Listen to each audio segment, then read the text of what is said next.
हम क्या कर रहे थे, कैविटी प्रॉब्लम्स कर रहे थे कि हमारे पास कोई कंडक्टर है, उसके अंदर कैविटी है और उस कैविटी के अंदर हमने चार्ज रख दिया, ठीक है।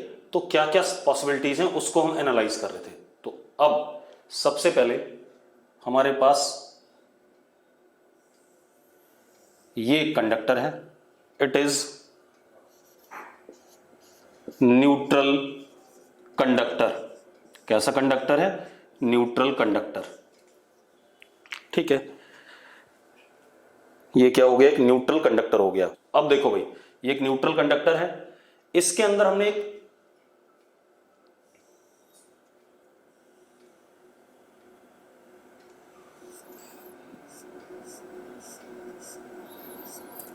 spherical cavity with spherical cavity। इस कंडक्टर के अंदर स्फेरिकल कैविटी है। स्फेरिकल कैविटी होने का मतलब यहां पर क्या आ गया? वैक्यूम,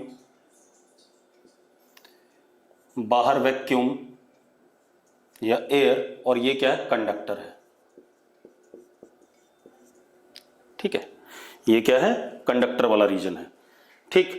अब हमने क्या करा, इस स्फेरिकल कैविटी के सेंटर पे एक पॉइंट चार्ज रख दिया plus Q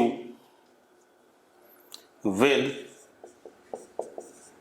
plus Q point charge at centre of cavity. ये कर दिया हमने, ठीक है, इतनी बात। With plus Q point charge at centre of cavity, ठीक है। अब हमें एनालाइज करना है, ठीक है। अब क्या क्या पॉसिबिलिटीज हैं, अब हमें इस चीज को एनालाइज करना है। कल मैंने यही कराया था, आज थोड़ा सा हम इसको प्रॉपरली लिख के ढंग से करेंगे, ठीक है। अब देखते हैं बेटा, अब क्या कहानी हमारे पास, देखो ध्यान से। ये plus Q point charge cavity के सेंटर पे है, ठीक है। अब सबसे पहले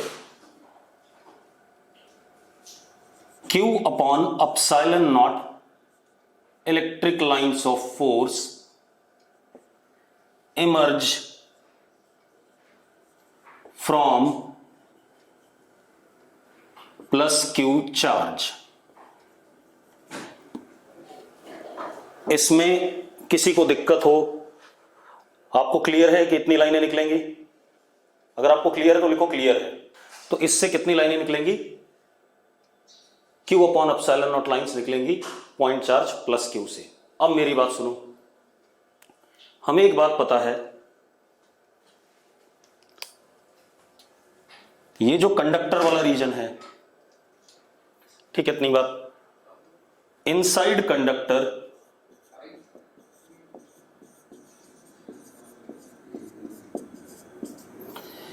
E इनसाइड इज व्हाट? 0, ये हमें पता है। And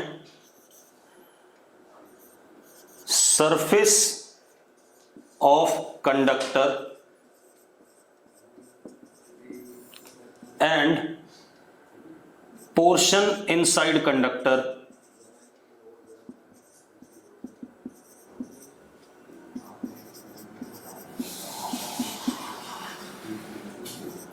is equi potential.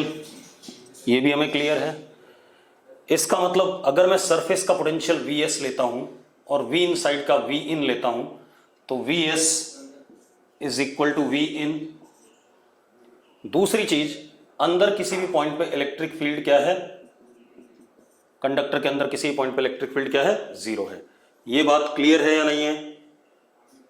अरे क्लियर है या नहीं? अब क्या इशू है बेटा? अब इससे Q upon epsilon not lines निकली, वो लाइंस निकली तो सही, लेकिन कंडक्टर के अंदर एक भी लाइन एंटर नहीं करेगी, क्योंकि कंडक्टर के अंदर इलेक्ट्रिक फील्ड क्या है? 0 है। तो हम क्या कह सकते हैं दूसरा point, Q upon epsilon not lines ELOF terminate on inner surface of cavity normally as no ELOF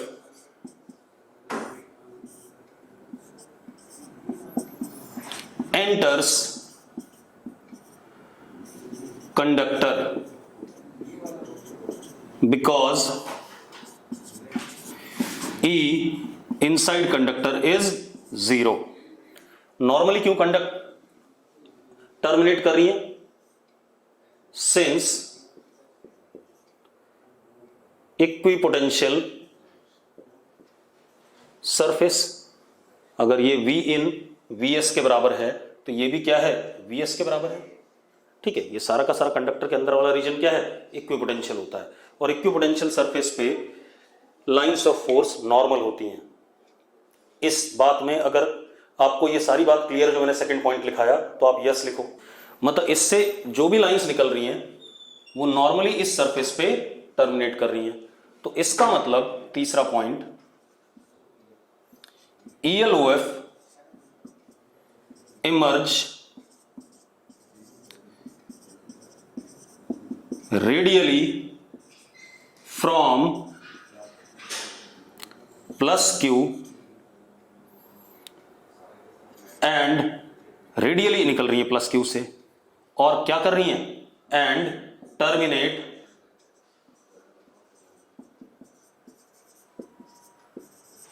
normally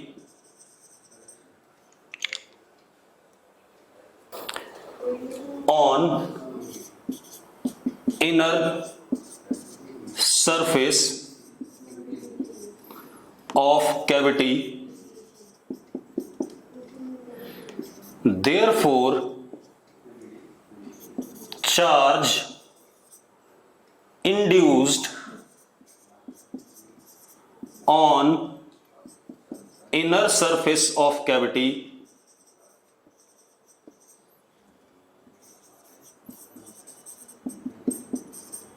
is Q induced is equal to minus Q, क्योंकि इसके ऊपर अंदर वाले सरफेस पे कितनी लाइनें खत्म हो रही हैं? Q अपॉन एप्सिलॉन नॉट, और Q upon epsilon not lines अगर कहीं पर खत्म हो रही हैं तो उस बॉडी का चार्ज क्या है? माइनस Q होगा। अगर ये बात क्लियर है तो यस लिखो फटाफट। अब हमारे पास क्या है? इससे lines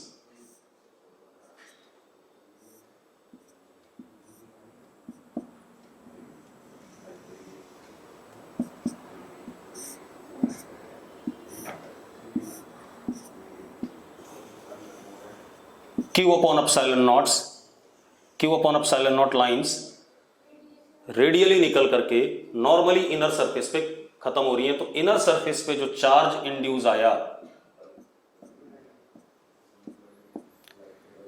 is what?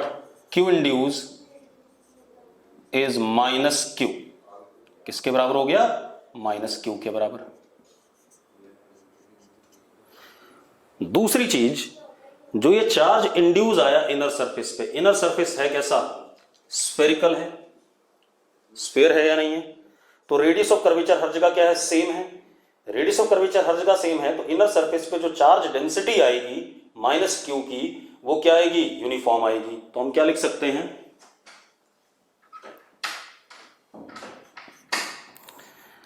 Charge density on inner surface of cavity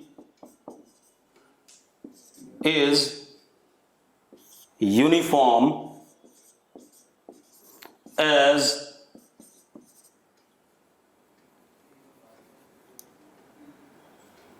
inner surface is spherical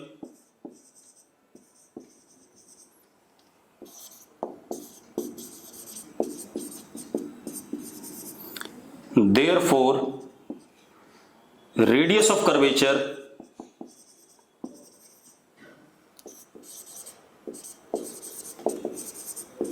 same everywhere। तो इस वजह से इनर सरफेस पे जो चार्ज डेंसिटी आएगी क्या आएगी? हर जगह सेम आएगी, मतलब माइनस सिग्मा हो गया क्योंकि नेगेटिव चार्ज है। अब इसके बाद एक बात बताओ, कंडक्टर कैसा था? न्यूट्रल था। तो कंडक्टर के अंदर जो फ्री इलेक्ट्रॉन थे उसको हमने किधर की तरफ खींचा? इनर सरफेस की तरफ। कितना? माइनस क्यू खींचा। तो बाहर वाले सरफेस पे क्या आ जाएगा? क्योंकि न्यूट्रल तो था ही टोटल कंडक्टर, बाहर वाले सरफेस पे क्या आ जाएगा? Q induced is equal two plus Q.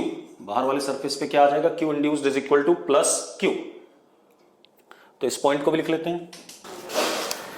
Since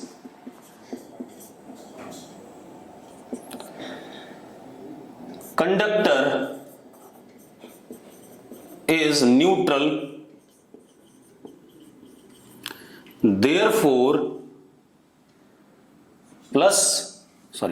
Q induced is equal to plus Q on outer surface of conductor.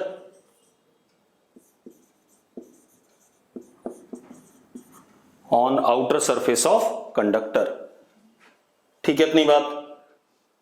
अब एक और इसी बात में आती है कि जो surface charge density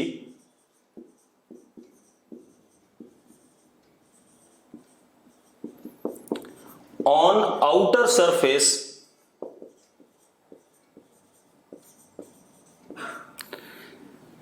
is inversely proportional to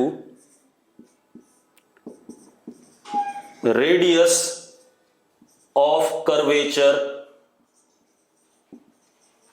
of outer surface।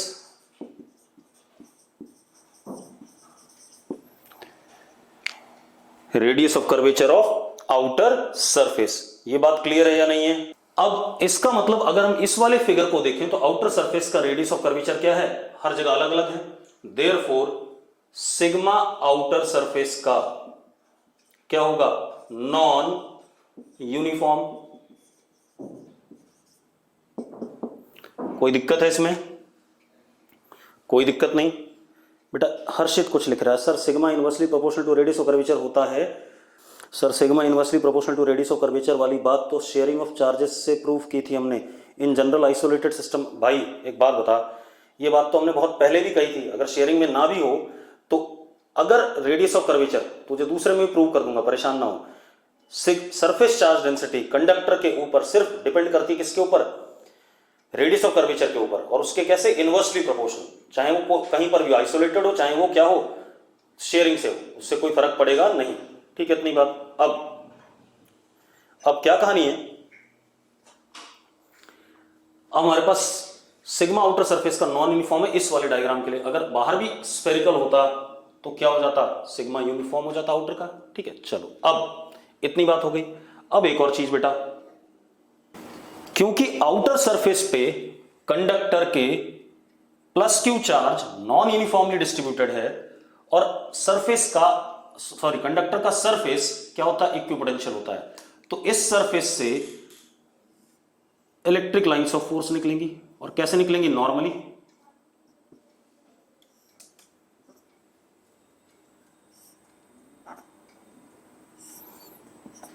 जहां ये एक दूसरे से भिड़ना चाहेंगी वहां लेटरल प्रेशर एक्सर्ट करके क्या कर जाएंगी? दूर हो जाएंगी, जैसा हमने पढ़ा हुआ था। ऐसे कुछ।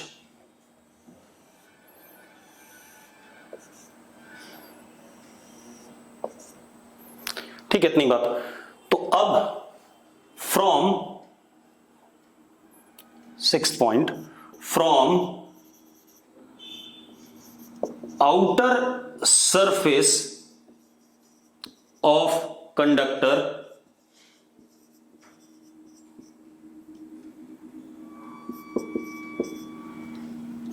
Q upon epsilon naught ELOF emerge normal to surface। क्यों नॉर्मल? क्योंकि सरफेस क्या इक्विपोटेंशियल है। Normal to surface. एक और मजेदार बात, अगर यहां पर चार्ज डेंसिटी, क्योंकि अलग अलग जगह अलग है, यहां अगर प्लस सिग्मा है तो यहां पर इलेक्ट्रिक फील्ड जस्ट इसके बाहर क्या होता? नॉर्मल होता। और कितना होता? Sigma upon epsilon not. अगर यहां पर इतने पे सिग्मा डैश है तो यहां पर इलेक्ट्रिक फील्ड क्या होता बेटा, नॉर्मल होता, और क्या होता, sigma dash upon epsilon not, क्योंकि नॉन यूनिफॉर्म है। ठीक है, इतनी बात। तो सेवंथ, ई just outside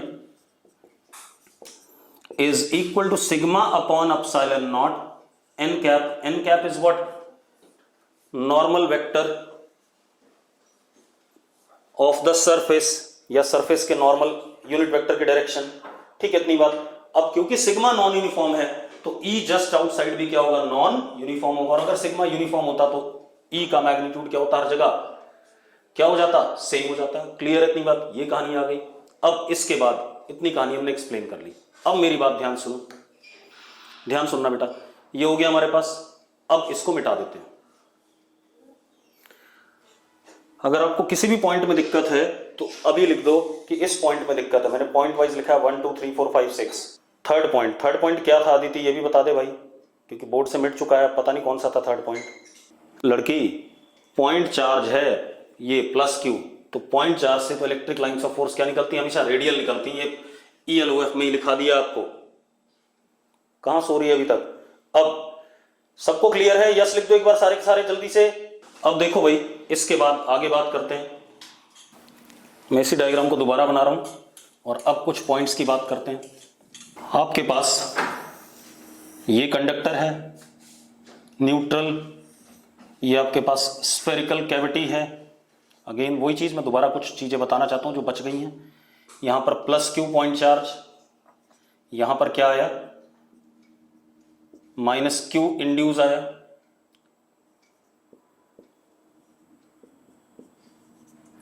यहां पर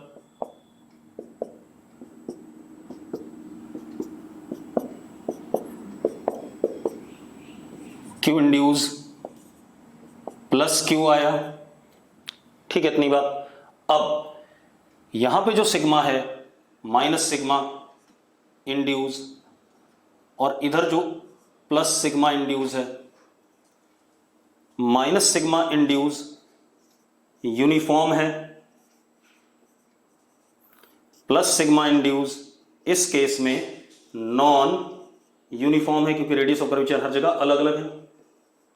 ये कहानी है।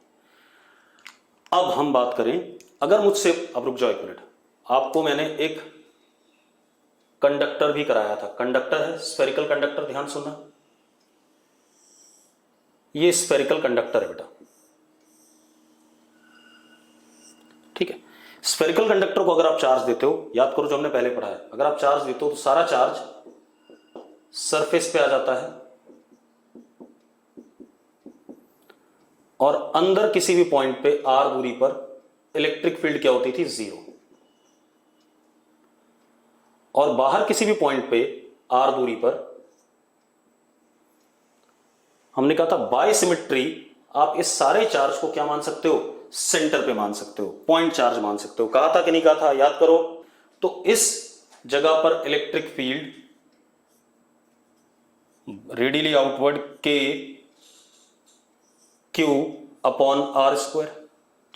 अब दूसरी चीज, इस जगह पे पोटेंशियल बाहर के क्यू अपॉन आर, सरफेस का पोटेंशियल के क्यू अपॉन कैपिटल आर, और अंदर पोटेंशियल हर जगह क्या, जो सरफेस पे है। ऐसा पढ़ा था हमने। अगर आपको ये बात याद है तो लिखो हाँ, यह क्लियर है, ऐसा हमने पढ़ा हुआ है। अब आप यहां आ जाओ इस वाले में। ये जो चार्ज था प्लस क्यू जो सरफेस पे था, उसका सिग्मा कैसा था, यूनिफॉर्म। तो अगर कंडक्टर के सरफेस पे, स्फेरिकल सरफेस पे यूनिफॉर्म सिग्मा वाला चार्ज है, ठीक है, इतनी बात, प्लस क्यू, तो अंदर इलेक्ट्रिक फील्ड में कंट्रीब्यूशन क्या है, 0 है। चलो अब यहां आ जाओ। अगर मैं आपसे कहता हूं इस जगह पे इलेक्ट्रिक फील्ड बता दो, आर दूरी पे, आर दूरी पर आप इलेक्ट्रिक फील्ड बता दो, ठीक है, इतनी बात। तो अब अगर आप आर दूरी पे इलेक्ट्रिक फील्ड की बात करते हो तो ये जो माइनस क्यू चार्ज है इनर सरफेस पे, क्या ये इलेक्ट्रिक फील्ड इस जगह पे प्रोड्यूस करेगा? अगर करेगा तो यस लिखो, नहीं करेगा तो नो लिखो। बिल्कुल सही, कृतिका ने भी नो लिखा है, वही सही बात है ना। देखो अगर यूनिफॉर्म चार्ज है तो अंदर इलेक्ट्रिक फील्ड में कंट्रीब्यूट नहीं करता स्फीयर पे, तो इस जगह पे इलेक्ट्रिक फील्ड इस माइनस क्यू की वजह से तो नहीं है, और ये जो बाहर प्लस क्यू है इसकी वजह से भी नहीं है, क्योंकि कंडक्टर के आउटर सरफेस पे जो चार्ज होता है वो कुछ इस तरीके से होता है कि अंदर कभी भी वो इलेक्ट्रिक फील्ड प्रोड्यूस नहीं करता। ये हमने पढ़ा हुआ है कि नहीं पढ़ा हुआ है? अगर sigma inversely proportional to radius of curvature हो जाए, यस और नो? ठीक है, लेकिन ये जो प्लस क्यू है इसकी तो लाइंस थी यहां पर, इलेक्ट्रिक लाइंस, तो इसकी वजह से यहां पर इलेक्ट्रिक फील्ड ऐसे होगा radially outward, and this electric field, ये वाला electric field E is equal to k q upon r square, k q upon r square, मतलब कैविटी के अंदर इलेक्ट्रिक फील्ड का magnitude k q upon r square है। Clear है कि नहीं? ठीक है, अब और बात कर लें बेटा।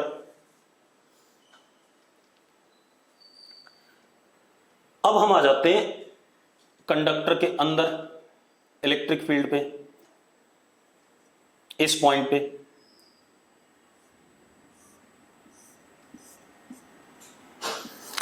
अब इस पॉइंट पे हमें पता है इलेक्ट्रिक फील्ड जीरो है, कंडक्टर के अंदर इलेक्ट्रिक फील्ड क्या होता है? जीरो होता है, लेकिन किस वजह से जीरो है ये एक्सप्लेन कर लें। ठीक है, इतनी बात तो जरा देखो एक मिनट। एक तो तरीका है कि मैं यहां पर एक गॉसियन सरफेस बना दूं,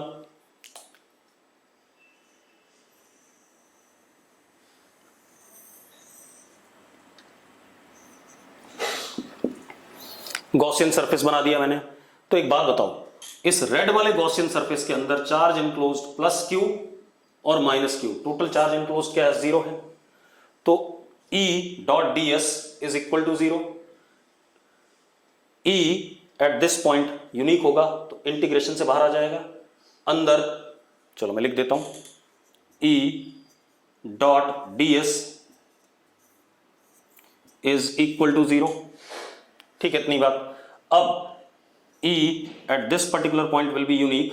चलो डॉट प्रोडक्ट कर लिया हमने, ds cos theta is equal to zero. ये आ रहा है बेटा, ये टर्म तो जीरो हो नहीं सकती क्योंकि सरफेस एरिया तो है ही गॉसियन सरफेस का, तो कौन जीरो हो जाएगा? E जीरो हो जाएगा। तो एक तरीका एक्सप्लेन करने का ये है कि E at interior point of conductor is what? Zero. एक तरीका ये है एक्सप्लेन करने का, पहला तरीका है यूजिंग व्हाट? Gauss law. ये क्लियर है भाई तरीका आपको? अगर क्लियर है तो यस लिखो, बहुत बढ़िया। दूसरा मेथड क्या है, मेरी बात ध्यान सुनना। दूसरा मेथड ये है कि आप एक चीज देखो, ये जो प्लस क्यू चार्ज है, कूलम्स लॉ से करते हैं, ये जो प्लस क्यू चार्ज है, मैं डायग्राम यहां बना देता हूं दोबारा से।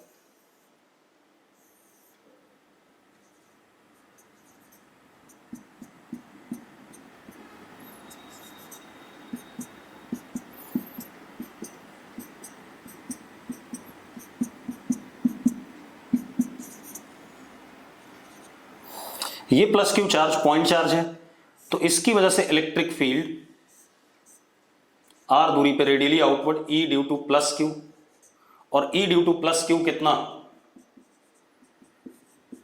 के क्यू अपॉन आर स्क्वायर। हाँ या ना? के क्यू अपॉन आर स्क्वायर। अब ये जो माइनस क्यू है भाई, ये जो माइनस क्यू है स्फीयर के सरफेस पे यूनिफॉर्मली डिस्ट्रीब्यूटेड है, तो स्फीयर के सरफेस पे अगर यूनिफॉर्मली डिस्ट्रीब्यूटेड है तो बाहर वाले पॉइंट के लिए ये सारा चार्ज सेंटर पे ही क्या मान लिया जाता है? पॉइंट चार्ज मान लिया जाता कि नहीं मान लिया जाता? यस और नो? तो मैं क्या कह सकता हूं, ये जो माइनस क्यू चार्ज है इस सारे चार्ज को मैं कहां मान सकता हूं? सेंटर पे मान सकता हूं, नेगेटिव पॉइंट चार्ज। तो इसकी वजह से इलेक्ट्रिक फील्ड क्या होगा? E due to minus q, और कैसा? अंदर की तरफ। और E due to minus q ये भी कितना आएगा? के क्यू अपॉन आर स्क्वायर। तो एक बात बताओ यार, नेट इलेक्ट्रिक फील्ड कितना हो जाएगा अगेन?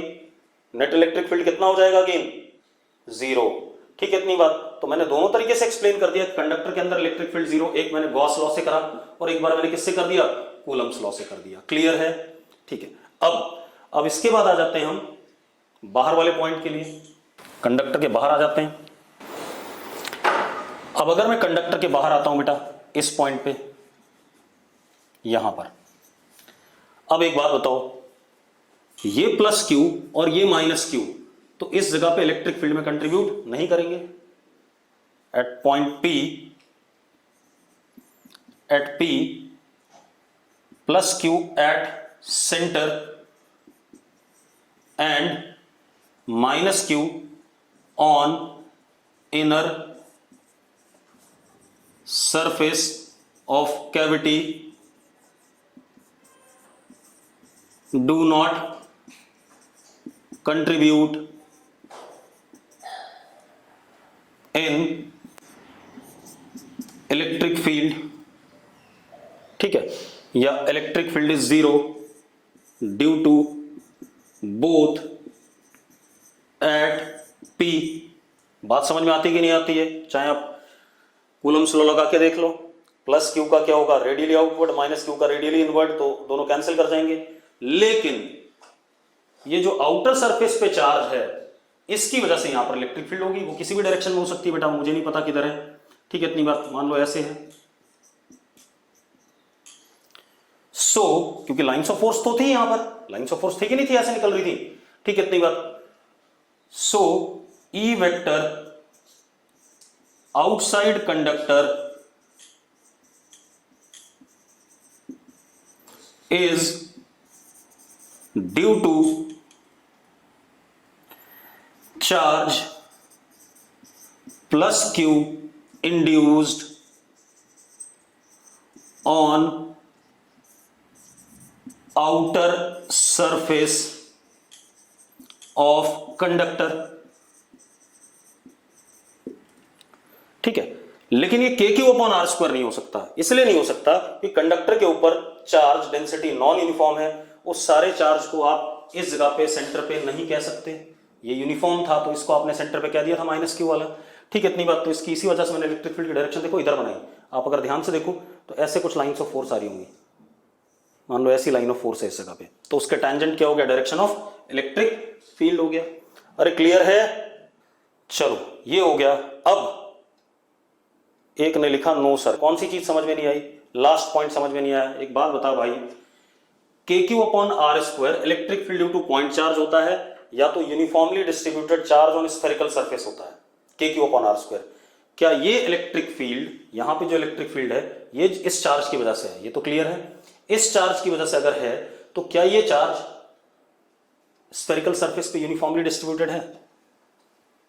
अगर नहीं है तो मैं KQ अपॉन आर स्क्वायर कैसे कह सकता हूं? मुझे पता ही नहीं कितनी इलेक्ट्रिक फील्ड, ठीक है, इतनी बात। लेकिन मुझे ये जरूर पता है कि KQ अपॉन आर स्क्वायर नहीं होगी, लेकिन बाहर जो भी इलेक्ट्रिक फील्ड होगी वो आउटर सरफेस वाले चार्ज की वजह से ही होगी, इतनी बात मैं कहना चाहता हूं। क्लियर है? अब एक और काम कर ले। देखो बाहर बादल गरज रहे हैं, है ना। अब अगर लाइटनिंग होती है, ध्यान समझना, अगर लाइटनिंग होती है मतलब बिजली गिरती है, तो आप सबसे ज्यादा सेफ किसके अंदर हो? एक मेटल के चैम्बर के अंदर, क्योंकि मेटल के चैम्बर के अंदर इलेक्ट्रिक फील्ड क्या रहेगी? हमेशा zero. Metal is what? Conductor, ठीक है, इतनी बात। मतलब अगर मैं कहूं कि मैं बिजली गिर रही है, मैं कहां सेफ हूंगा? तो मैं अपने कार के अंदर घुस जाऊं, ठीक है, कार के अंदर बिल्कुल ही सेफ हूं, क्योंकि दैट इज व्हाट? कंडक्टर। उसके अंदर इलेक्ट्रिक फील्ड क्या होगी? जीरो हो जाएगी किसी भी तरीके से, चार्ज इंड्यूस होकर के, और एक्सटर्नल वाली और इंड्यूस वाली एक दूसरे को कैंसिल करके नेट इलेक्ट्रिक फील्ड अंदर क्या हो जाएगी? जीरो। और तब मैं क्या कर जाऊंगा? बच जाऊंगा, ठीक है। चलो अब इसी को एक और काम करते हैं इसी चीज में। अब हमारे पास again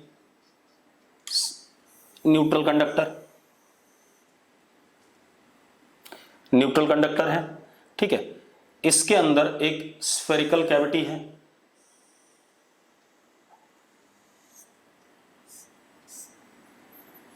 spherical cavity plus Q point charge is not placed at the center of cavity, plus Q point charge is not placed at the centre of cavity. मैंने कहा था मैं सारे वेरिएशन आपको बताऊंगा, उसके लिए आपको चिंता नहीं करनी है। तो plus Q point charge is not placed at the centre of cavity. Clear है?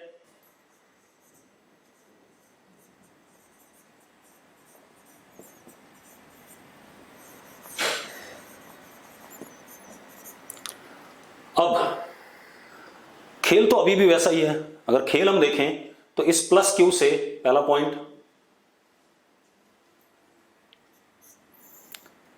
Q upon epsilon not lines या ELOF emerge from plus Q and terminate normally on inner surface of cavity।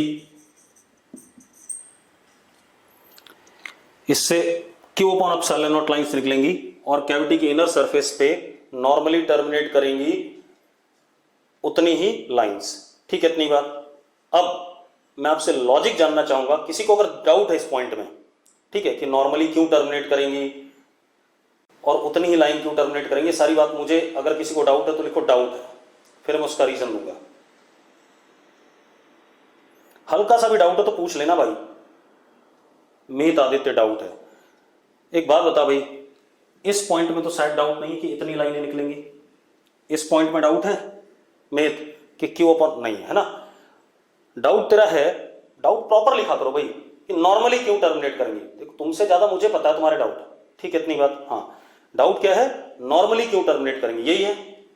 अरे अगर जो मैंने बोला है Y terminate normally, हाँ वही कह रहा हूं ना, उतनी ही। ठीक है, यही मैंने बोला ना, मुझे पता आपका डाउट क्या है। ठीक है, क्योंकि आप लोगों की रग रग से वाकिफ हूं मैं कि आप कहां तक जा सकते हो। अब मेरी बात सुनो भाई, ये कंडक्टर है, कंडक्टर के अंदर इलेक्ट्रिक फील्ड क्या होगा? 0। ठीक है, तो इसका मतलब no ELOF inside conductor. Conductor कुछ भी हो, इलेक्ट्रोस्टैटिक कंडीशन में उसके अंदर इलेक्ट्रिक फील्ड क्या होती है? 0 होती है। तो नो ELOF इनसाइड कंडक्टर। तो जो भी लाइनें प्लस क्यू से निकलेंगी वो इनर सरफेस ऑफ कैविटी पे खत्म होंगी। ठीक है, तो normally on inner surface of cavity, normally अभी नहीं एक्सप्लेन करा मैंने, ये एक्सप्लेन करा कि सारी लाइनें इनर सरफेस पे खत्म होंगी। मैंने नॉर्मली अभी एक्सप्लेन नहीं करा, ध्यान रखना। तो क्यों इनर सरफेस ऑफ कैविटी वाला एक्सप्लेनेशन क्या है कि terminate on inner surface of cavity वाला एक्सप्लेनेशन क्या है? Since no ELOF enter in conductor as E inside conductor is what? 0। शायद ये बात मेहत को क्लियर हो गई।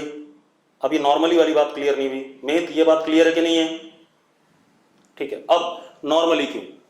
भाई देखो, बड़े निकम्मे हो, जो कंडक्टर के अंदर पोटेंशियल होगा वही इस वाले सरफेस का होगा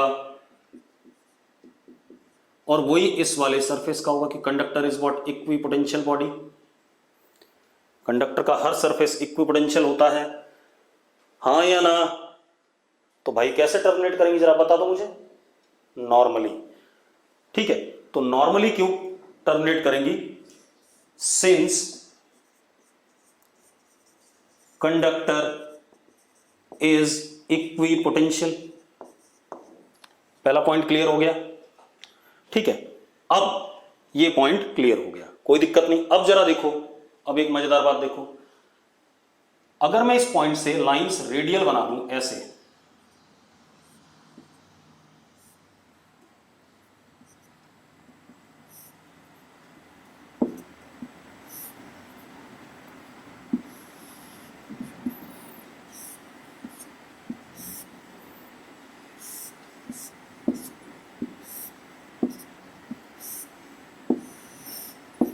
तो ये बिल्कुल गलत बना रहा हूं मैं। क्यों गलत बना रहा हूं? क्योंकि ये नॉर्मल नहीं है। देखो ये रेडियल, ये जो लाइन है क्या इस सरफेस के नॉर्मल है? बिल्कुल नहीं है। ठीक है, इतनी बात। तो ये मेरा ये डायग्राम क्या होता है? गलत होता है। तो नॉर्मल होने के लिए लाइंस को थोड़ा सा अपने आप को क्या करना पड़ेगा? कर्व देना पड़ेगा, कर्वेचर देना पड़ेगा। ठीक है, इतनी बात। तो पहले अब हम लाइंस को प्रॉपर बनाएं, क्योंकि ये गलत बनी हुई है लाइंस। ठीक है, क्योंकि ये नॉर्मल नहीं है भाई। ये देखो, ये ऐसे जा रही है, सरफेस ये, तो नॉर्मल तो ऐसे होना चाहिए था। तो ये गलत बात है। तो क्योंकि हम बोल रहे हैं नॉर्मली टर्मिनेट करनी चाहिए, तो ये चीज गलत बनी हुई है, इसको सही करते हैं।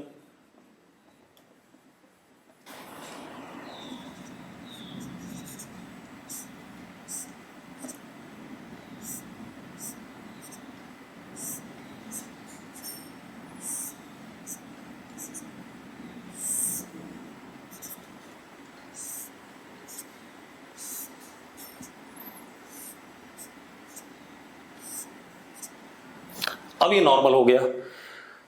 अब एक चीज देखो, इनर सरफेस पे क्योंकि सारी लाइंस टर्मिनेट कर गई तो इनर सरफेस पे चार्ज कितना आया, Q induce is what, minus Q. ठीक है, now q induce is minus q on inner surface of cavity, लेकिन नॉन यूनिफॉर्मली डिस्ट्रीब्यूटेड है। कैसा है देखो जरा, जहां पर प्लस क्यू नजदीक है वहां पर लाइंस ज्यादा हैं, जहां पर प्लस क्यू दूर है वहां पर सरफेस पे लाइंस क्या है, कम है। तो मतलब यहां पर चार्ज डेंसिटी ज्यादा और यहां पे चार्ज डेंसिटी क्या, कम। अरे यस और no?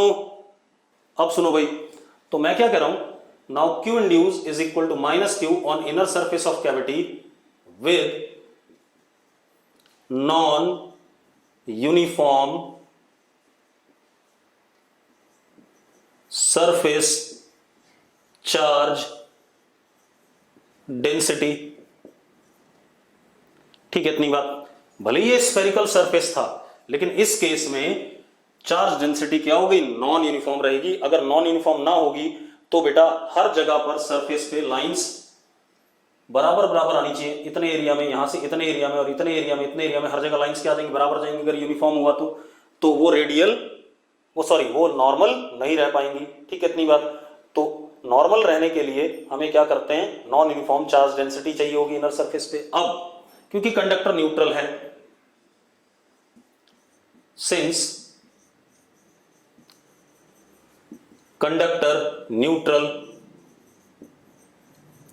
therefore q induced is equal to plus q on outer surface, और आउटर सरफेस का सिग्मा आउटर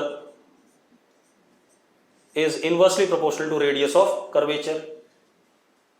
रेडियस को रो से डिनोट करते थे, रेडियस ऑफ कर्वेचर। तो अगर रेडियस बाहर यूनिफॉर्म है तो सिग्मा आउटर यूनिफॉर्म हो जाएगा, नॉन यूनिफॉर्म है तो नॉन यूनिफॉर्म हो जाएगा। ठीक है, इस डायग्राम के लिए तो नॉन यूनिफॉर्म रहेगा क्योंकि सिग्मा रेडियस मैंने अलग अलग जगह अलग अलग लिया है। तो कितना हो गया, यहां क्यू इंड्यूस हो गया प्लस क्यू। ठीक है भाई, अरे यस और नो? ठीक है। अब ELOF Q upon epsilon naught emerge from outer surface of conductor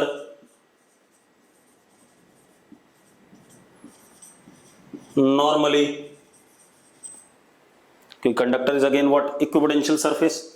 तो ELOF नॉर्मली इमर्ज करेंगी कितनी, Q upon epsilon not.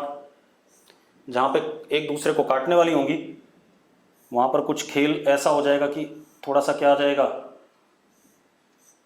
Due to lateral pressure एक दूसरे को हल्का सा रिपेल करके कर्वेचर ले लेंगी। क्लियर है ये बात? अगर क्लियर है तो यस लिखो फटाफट। बहुत सही। अब आ जाते हैं, दूसरी बात एक्सप्लेन करते हैं। हो गया इतना खेल। अब हम फिर से इलेक्ट्रिक फील्ड वगैरह के बारे में बात कर लेते हैं। ये कंडक्टर है, ये हमारे पास कैविटी है स्फेरिकल, यहां पे प्लस क्यू,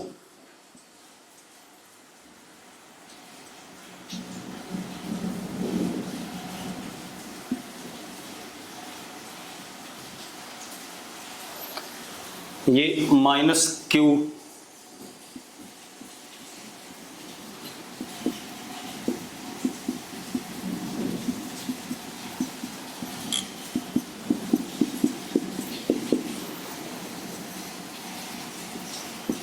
प्लस क्यू, ऐसा कुछ। अब मजेदार बात देखो बेटा, ये हो गया हमारे पास। अब खेल क्या है, अगर मैं कंडक्टर के अंदर इलेक्ट्रिक फील्ड की बात करूं यहां पर इस पॉइंट पे, ठीक है, तो मैंने एक गॉसियन सरफेस बनाया। पहले गॉस लॉ से एक्सप्लेन कर लेते हैं।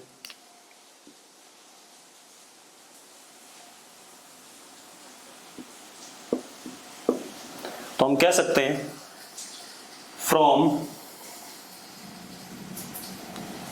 Gauss law Q enclosed is 0, therefore E inside conductor is what? 0.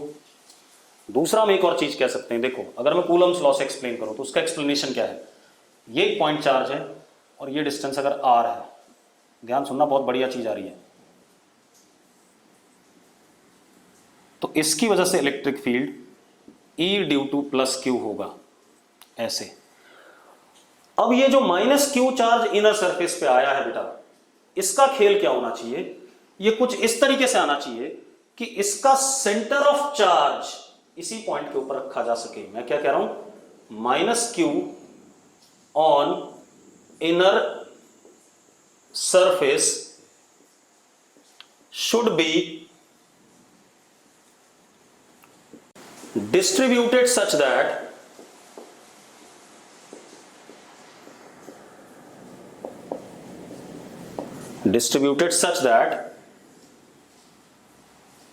when it is assumed as point charge,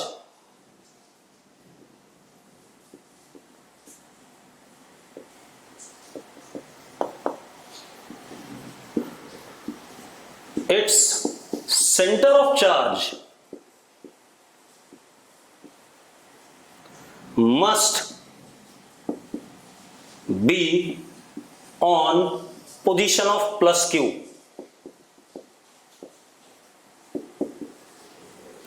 तो अगर ये सारा चार्ज हम यहां कंसंट्रेटेड मान सकते हैं तो electric field due to minus Q इधर हो जाएगा और दोनों मैग्नीट्यूड में क्या होंगे, बराबर, एक दूसरे को कैंसिल।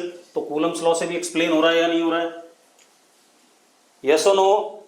और देखते हैं बेटा अगेन, अब हमारे पास ये कोई कंडक्टर है, ये स्फेरिकल कैविटी है, सपोज पॉइंट चार्ज मान लो सेंटर पे है, क्योंकि मेरा सवाल कुछ अलग है। तो यहां पर क्या आ जाएगा, यूनिफॉर्मली डिस्ट्रीब्यूटेड माइनस Q, यहां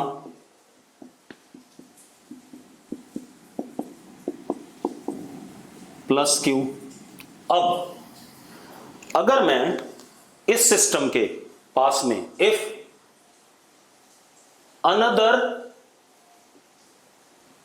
system of charge is brought near given system, मान लो मैं एक ये charged body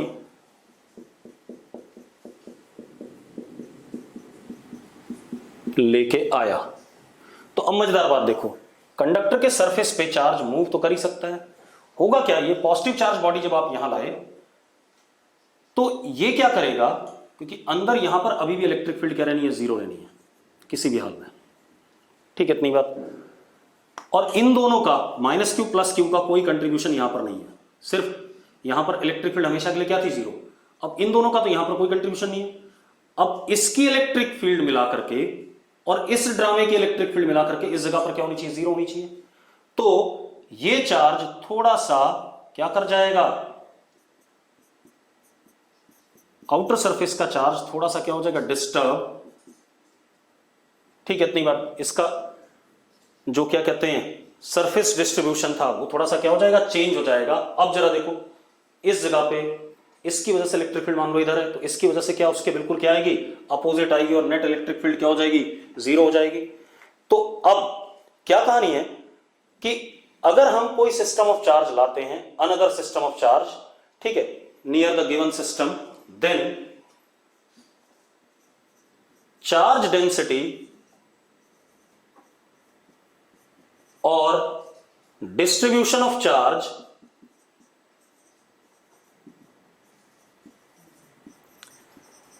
on outer surface